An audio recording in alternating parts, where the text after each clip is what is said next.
Google gave me $221 to trade in my iPhone 6S. Hey guys, today I want to let you know about Google's trade-in program. When I bought my Pixel 3, they gave me the opportunity to trade in my iPhone 6S. Now, they offered me $221 for it, and I decided I was going to do that. Normally, when I have a used phone that I want to get rid of, I sell it on eBay. But typically when you sell something like that on eBay, it's going to cost you 15% of what you sell it for. So I would have needed to sell my iPhone 6S on eBay for over $255 to get $221 from an eBay sale. And then that includes having to package the phone, list it, and hope there's no problem with the sale. So I decided to trade it in. I have never done a trade-in before. Usually I would sell a phone on eBay because I would get more money than I would with a trade-in, but I wanted to give this a try. Now, Apple also has a very aggressive trade-in program as well. Apple would only give me $200 to trade in this phone. So it turns out the difference between Apple's trade-in program and Google's trade-in program is Google takes into account how much storage space you have in the phone. So I got a little bit more money for this phone because it was a 128 gigabyte phone. Whereas Apple, if you trade in an iPhone 6S, they give you $200 for it. They don't care whether it's got the 16 gigs of storage or 128 gigs of storage. That's kind of disappointing considering the premium that they charge for extra storage. If you haven't seen it, check out my channel for my other video about the Pixel 3. Now, the way that this works is you trade in your phone and they send you this trade-in kit in the mail, and then you send back the phone and then they refund the credit to your credit card, the payment that for the trade-in.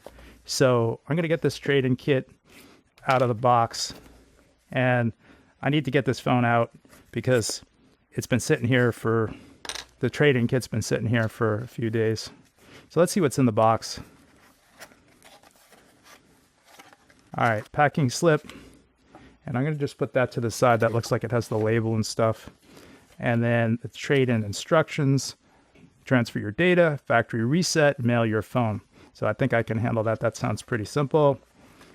Transfer or back up your data, factory reset your phone, pack and mail your phone, make sure you remove the SIM card, put the phone in the box, apply the shipping label, mail it to us.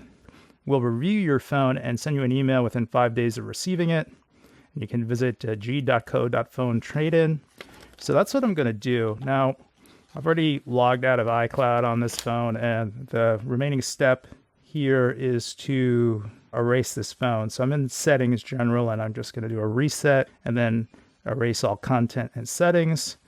Need to enter in my passcode and erase the phone. So I really love this phone. This was a great phone, but for 2019, I want to spend a little bit more time using Android. My Android phones are on the older side, and I decided I would go with the Pixel. Now, I'll talk more about the Pixel. Well, I talked more about the Pixel in my other video, including the price, the trade-in, the deal I got. You'll see the phones erasing here. So I just need to get this, once that's done, get it packed up in this box, put the shipping label on it, and get it back to the post office today so that I can get my $221 back from Google. Now, this phone is in amazing condition, so I don't think that there should be any problem with that. In fact, I'm sorry to see it go, but it's a second phone and just need to try out some new stuff. All right, guys, that's going to be it for this video, and I will talk to you next time.